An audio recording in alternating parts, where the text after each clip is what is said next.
कहानी की शुरुआत साल 1939 से होती है, जहां दूसरे वर्ल्ड वॉर के दौरान पोलैंड के वेस्ट पर हिटलर जो जर्मनी का लीडर था और पोलैंड के ईस्ट में स्टालिन जो सोवियत का लीडर था, इन दोनों का कब्जा था और इसलिए पोलैंड पर सोवियत आक्रमण करने के बाद सोवियत ने कई लोगों को कैदी बना लिया था, जिसमें हम एक युवा पुलिस सेना अधिकारी को देखते हैं जिसका नाम यानुश होता है और उसे भी पकड़ लिया गया था और एनकेवीडी द्वारा पूछताछ की जा रही थी। सोवियत के ऑफिसर उसे ये स्वीकारने में असमर्थ रहे कि वो एक जासूस है, जिसके बाद यानुश की पत्नी को भी हिरासत में ले लिया गया और उसे गंभीर रूप से टॉर्चर किया गया। उसके बाद यानुश की पत्नी उसके खिलाफ बयान देती है और ऑफिसर से कहती है कि ये कम्युनिस्ट पार्टी से नफरत करते हैं, साथ ही वो विदेशों में जासूसी करते हैं। उसकी पत्नी को ना चाहते हुए भी मजबूरन अपने पति के खिलाफ झूठा बयान देना पड़ता है। उधर यानुश इस बात से बिल्कुल दुखी होता है। उसके बाद यानुश को साइबेरिया के गुलाग श्रमिक कैंप में 20 साल की सजा सुनाई जाती है। अगले सीन में हम साइबेरिया की जेल का सीन देखते हैं, जहां कई लोगों को कैदी बना के रखा गया है। ये जेल बहुत बड़ी है और इधर कैदी को खुले में भी छोड़ दिया जाए तब भी वो भाग नहीं सकता। यहाँ बहुत ज्यादा ठंड होती है और चारों तरफ बर्फ जमी रहती है। उसके बाद उधर उनका जेलर आता है और उन्हें बताता है कि ये सिर्फ जेल नहीं है और तुमने यहाँ से भागने की कोशिश की तब तुम्हें हम सीधा गोली मार देंगे और भागने में कामयाब भी हो गए तब भी तुम ठंड से मारे जाओगे या फिर गाँव के लोग तुम्हें खत्म कर देंगे। दरअसल इस जगह के कई किलोमीटर तक बस बर्फ ही बर्फ है। अगले सीन में इनके बाल काट दिए जाते हैं और फिर कैदियों को कुछ कपड़े दिए जाते हैं। अब रात भी हो गई होती है, इसलिए सभी खाना खाने के लिए लाइन में लगे होते हैं। उधर हम एक बूढ़े आदमी को देखते हैं जिसका नाम स्मिथ होता है, जो खाने को लेकर निकल रहा होता है। तभी उसके खाने का एक टुकड़ा नीचे गिर जाता है। तभी एक दूसरा बूढ़ा आदमी उसे उठाने जाता है जो बहुत दिन से भूखा था, मगर स्मिथ उस टुकड़े को उठाकर आगे बढ़ता है। यानुश ये सब देख लेता है और दूसरे बूढ़े आदमी को अपना खाना दे देता है। स्मिथ ये सब देखकर यानुश से कहता है कि तुम क्या आधे खाने में जिंदा रहोगे, तुम्हें पहले अपना देखना चाहिए। ये कह के वो चला जाता है। जिसके बाद यानुश के पास एक और आदमी आता है जिसका नाम खबारोव होता है। वो कहता है कि सभी अमेरिका के लोग ऐसे ही होते हैं। जिसके बाद खबारोव यानुश से पूछता है कि तुम यहाँ किस लिए आए हो। वो कहता है कि मुझे जासूसी के आरोप में 20 साल की सजा हुई है। जिसके बाद खबारोव बताता है कि मैं एक फिल्म में एक्टर था जहाँ मैंने बहुत ज्यादा पैसे वाले आदमी का रोल प्ले किया था, इसलिए मुझे 10 साल की सजा हुई। दरअसल यहाँ कई देशों के कैदी होते हैं, जिनमें कुछ निर्दोष तो कुछ क्रिमिनल है। अगले सीन में हम वल्का नाम के कैदी को देखते हैं जो एक कठोर रूसी कैदी और जुआरी है, जिसके पास एक कीमती चाकू है जिसे वो वुल्फ कहता है, जिससे वो लोगों का कत्ल किया करता है और वो इस जेल का सबसे खतरनाक कैदी है। इस आदमी से सभी लोग डरा करते थे। अगले सीन में हम कैदियों को काम करते हुए देखते हैं जो माइनिंग और लकड़ी काट रहे होते हैं। उसके बाद यानुश यहाँ से भागने के बारे में सोचता है और पहाड़ को अच्छे से देखता है और फिर रात को यानुश और खबारोव साथ में होते हैं। तभी इन्हें धमाका सुनाई देता है, जिसके बाद खबारोव उसे बताता है कि कुछ लोग यहाँ से भागने की प्लानिंग कर रहे हैं, इसलिए शायद वो उसकी आवाज हो। उसके बाद खबारोव यानुश को सीक्रेटली बताता है कि वो बेकॉल झील से गुजरते हुए दक्षिण में मंगोलिया भागने का प्लान बना रहा है, लेकिन मंगोलिया तक पहुंचना इतना भी आसान नहीं है, जो यहाँ से बहुत ज्यादा दूर है। वहाँ पर काफी ठंड होगी। मगर यानुश कहता है कि अगर हम मर भी जाएं तो आजाद मरेंगे। खबारोव भी इससे इम्प्रेस हो जाता है। उसके बाद वो दोनों खाना जमा करने के बारे में बात करते हैं जो उन्हें सफर में मदद करेगा। खबारोव कहता है कि हमें और भी लोग चाहिए जिनके साथ मिलकर हम यहाँ से भाग पाएंगे। अगले सीन में जब कुछ कैदी काम करने के बाद वापस आ रहे होते हैं, तभी बर्फीली हवा तेज हो जाती है और देखते ही देखते कुछ लोग की ठंड से जान चली जाती है। जिसके बाद ऑफिसर उन्हें नीचे लेटने को कहते हैं, मगर स्मिथ जंगल की तरफ जाने लगता है। ऑफिसर कहता है कि मैं तुम पर गोली चला दूंगा, मगर वो नहीं रुकता। उसे पता होता है कि अगर वो तूफान के बीच रुका तब उसकी जान जा सकती है। जिसके बाद ऑफिसर सभी लोग को जंगल की तरफ ले जाते हैं और फिर उनकी जान बचती है। अगले सीन में ऑफिसर कुछ लोगों को खदान में काम करने के लिए भेजते हैं, जिनमें स्मिथ और यानुश भी होते हैं। जिसके बाद वो लोग खदान में काम कर रहे होते हैं जहाँ काफी ज्यादा जहरीला धुआं होता है। तभी यानुश को भ्रम होने लगता है कि उसे अपना घर दिखता है, जिसके सामने के दरवाजे के पास एक पत्थर होता है जिस तक पहुंचने की वो कोशिश करता है। मगर तभी स्मिथ उसे भ्रम से बाहर निकाल लेता है और कहता है कि तुम्हें अभी गार्ड गोली मार देता। यानुश कहता है कि मुझे यहाँ नहीं रहना है, मैं खबारोव के साथ बाहर जाऊंगा। उसके बाद स्मिथ यानुश को चेतावनी देता है कि ये खबारोव का अपना मनोबल बनाए रखने के लिए नए लोगों के साथ भागने की योजनाओं पर चर्चा करना उसका तरीका है, लेकिन इससे कुछ नहीं होगा। स्मिथ कहता है पर मैं तुम्हारी मदद करूंगा, मैं तुम्हारे साथ चलूंगा।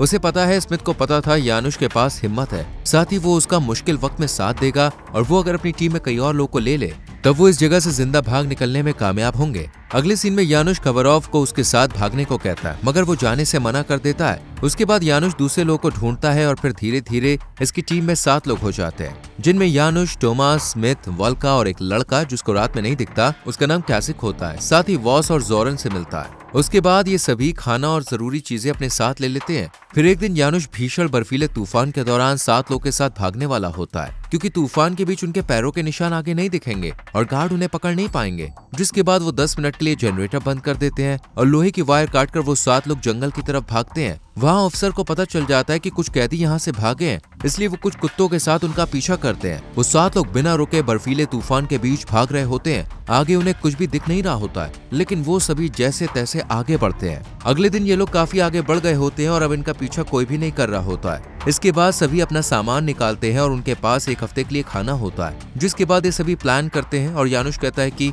हमें अब बैकल लेक तक पहुंचना होगा, जहां से वो मंगोलिया तक पहुंचेंगे। जिसके बाद वो सभी चलना शुरू करते हैं और अब देखते ही देखते रात हो जाती है और उन्हें भूख लगती है। जिसके बाद एक आदमी कहता है क्यों ना हम पास के गांव में जाकर कुछ लेकर आएं, मगर वो ऐसा नहीं कर सकते थे क्योंकि कैदियों के ऊपर सोवियत ने अच्छा खासा इनाम रखा होता है। इसके बाद यानुश कहता है कि अब रात में हमें काफी ठंड लगेगी, इसलिए हमें आग तापने के लिए लकड़ियों की जरूरत पड़ेगी। और फिर सभी जंगल की तरफ लकड़ी लेने जाते हैं और कैसिक, जिसे रात में दिखाई नहीं देता, वो भी लकड़ियां लेने जाता है। मगर वो जब वापस आ रहा होता है तब वो रास्ता भटक जाता है। जिसके कुछ देर बाद वो सभी उसे ढूंढते हैं, मगर उसका कुछ भी पता नहीं चलता। दूसरे दिन उन्हें कैसिक दिखता है जो ठंड के कारण जम के मर गया होता है, जिसे देखकर सभी दुखी होते हैं और फिर उसकी लाश को दफनाते हैं। उसके बाद ये सभी लोग आगे बढ़ते हैं और अब इन्हें पता चलता है कि कई दिन हो गए होते हैं और अब ये लोग जंगल में होते हुए जा रहे होते हैं। इसके बाद एक गुफा के पास पहुंचते हैं जहां वो ड्राइंग बनाते हैं। दरअसल वो सभी निराश होते हैं क्योंकि उन्हें प्लान के हिसाब से लेक बैकल 1 हफ्ते पहले पहुंच जाना चाहिए था, मगर लेक अभी भी बहुत दूर थी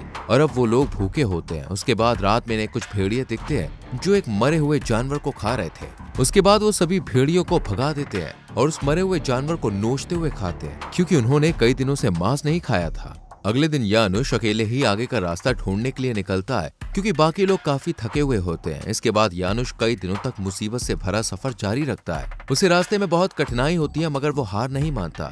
अगले सीन में यानुश वापस आता है और उन्हें बताता है कि मैंने लेक को देखा है, वो 3 दिन की दूरी पर है। ये कहते हुए वो बेहोश हो जाता है, जिसके बाद उसके साथी उसका ख्याल रखते हैं। अगले दिन यानुश की हालत पहले से ठीक हो जाती है। जिसके बाद वो 6 लोग आगे की यात्रा शुरू करते हैं, मगर रास्ते में उन्हें लगता है कि कोई छुपकर उनका पीछा कर रहा है, इसलिए वो सभी सतर्क हो जाते हैं। जिसके बाद वो उसे देख लेते हैं। वो एक पुलिस ऑफिसर होती है जिसका नाम इरीना होता है, जो उन्हें बताती है कि रूसी सैनिक ने उसके माता पिता की हत्या कर दी है और उसे वार्सो के पास एक सामूहिक खेत में भेज दिया, जहाँ उन्होंने उसके साथ क्रूर व्यवहार किया, इसलिए वो वहाँ से भाग गई। अब इरीना उनके साथ आना चाहती थी, मगर वो लोग उसे अपने साथ नहीं लेते, क्योंकि अगर उन्होंने उसको अपने साथ लिया तब उसके साथ उन्हें अपना खाना भी शेयर करना पड़ेगा। उसके बाद वो इरीना को अकेले छोड़कर आगे बढ़ते हैं और उसके बाद उनका ग्रुप बैकल झील पर पहुंचता है, जिसे देखकर सभी खुश हो जाते हैं और फ्रेश होते हैं। जहां दलदल में उन्हें एक जानवर फंसा हुआ दिखता है, जिसे वो मार देते हैं और अब इनके पास अच्छा खासा खाना होता है। उनमें से एक लड़के को इरीना के ऊपर तरस आता है, इसलिए वो उसे जंगल में अपने साथ ले लेता है और फिर सभी मजे से खाना खाते हैं। अगले दिन वो सभी उस लेक को पार करके आगे बढ़ते हैं और इधर स्मिथ को इरीना की बातों पर यकीन नहीं था, क्योंकि वार्सो पर जर्मनी का कब्जा है। उसके बाद स्मिथ कहता है मुझे पता है कि तुम झूठ बोल रही हो, जिसके बाद इरीना स्वीकार करती है कि उसके माता पिता कम्युनिस्ट थे, लेकिन कम्युनिटी शासकों ने उन्हें मार डाला और उसे अनाथालय भेज दिया। इसके बाद उन्हें चलते हुए काफी देर हो गई है, जिसके बाद वो ग्रुप सोवियत संघ और मंगोलिया के बीच एक अनकंट्रोल्ड सीमा पर पहुंचता है, मगर वो ऐसे अंदर नहीं जा सकते हैं क्योंकि गांव के लोग उन्हें देखकर पकड़वा सकते हैं। अगले सीन में रात को वो सभी साथ में होते हैं, तब वो देखते हैं कि वाल्का उधर पर नहीं है, इसलिए वो चाहते हैं कि वो सभी उनके बिना ही आगे बढ़े। उन्हें शक था कि शायद ये हमें रशियन से पकड़ा देगा। तभी वाल्का आ जाता है और अपने साथ शिकार पकड़कर लाया हुआ होता है और कहता है कि आज मेरा बर्थडे है, जिसके बाद वो सभी खाते हैं। अगले दिन ये सभी गांव के लोगों से छुपकर आगे बढ़ते हैं। अगले सीन में रात को वो सभी बॉर्डर पार करने वाले होते हैं, मगर वाल्का यहाँ रुकने का फैसला करता है, जो जोसेफ स्टालिन को अपना आदर्श मानता है और वो नहीं जानता कि क्या करेगा, क्योंकि यही उसका घर होता है। इसके बाद वो 6 लोगों से छोड़कर आगे बढ़ते हैं। अगले दिन ये लोग बॉर्डर पार करके मंगोलिया पहुंचते हैं, तब उन्हें पता चलता है कि यहाँ भी सोवियत संघ का राज है। जिसके बाद वो दुखी हो जाते हैं और उसके बाद फैसला करते हैं कि वो अब पहले चाइना जाएंगे और फिर तिब्बत होते हुए इंडिया तक जाएंगे, जहां अभी ब्रिटिशर्स का राज है और वहां वो सुरक्षित होते हैं। इसके बाद ये सभी कई दिनों तक आगे बढ़ते हैं, तभी उनके रास्ते में चाइनीज लोग आते हैं और उन्हें घेर लेते हैं, मगर स्मिथ उनसे कहता है कि हम अमेरिका से हैं और हमें इंडिया जाना है। जिसके बाद वो उन्हें छोड़कर चले जाते हैं।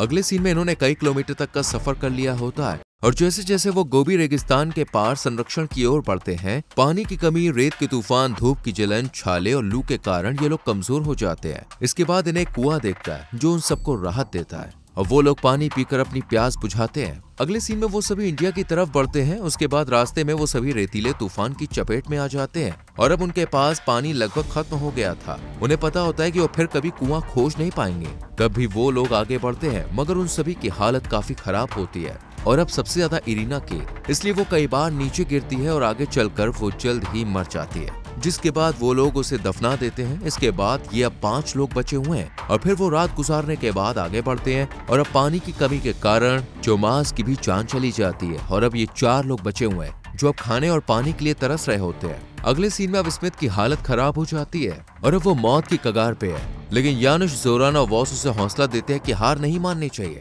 स्मिथ उनसे प्रेरित होने के बाद आगे बढ़ने का फैसला करता है। अगले सीन में इन्हें आगे बढ़ते हुए एक जगह पर पानी मिलता है। वो सभी लोग गंदा पानी पीते हैं और फिर सांप पकड़कर उसे खाते हैं। अगले दिन वो लोग फिर से चलना शुरू करते हैं, जहाँ पर इन्हें एक नदी दिखाई देती है।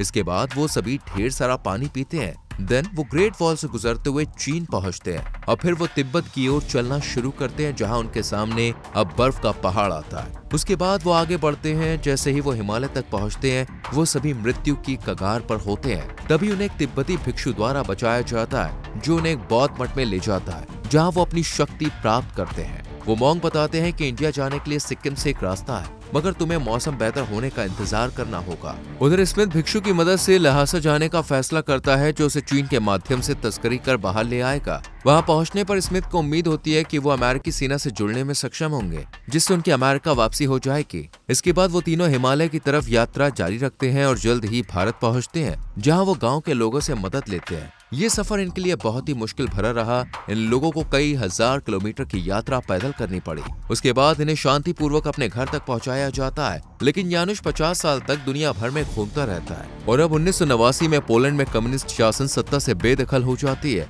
यानुश अपने घर जाता है और पत्थर के नीचे से चाबी की मदद से अपना दरवाजा खोलता है और फिर अपनी बीवी से मिलता है। अब ये दोनों बूढ़े हो गए थे, जिसके बाद दोनों एक दूसरे के गले लगकर रोने लगते हैं और फिर ये कहानी यहीं पर खत्म हो जाती है। दोस्तों, अगर आपको ये मूवी अच्छी लगी हो तो लाइक और शेयर करें। ऐसी और मूवीज के एक्सप्लेनेशन के लिए चैनल को सब्सक्राइब करके बेल आइकॉन प्रेस करें, जिससे आपसे आने वाली वीडियोस मिस ना हो। मिलते हैं आपसे अगली वीडियो में। Till then, bye bye, take care.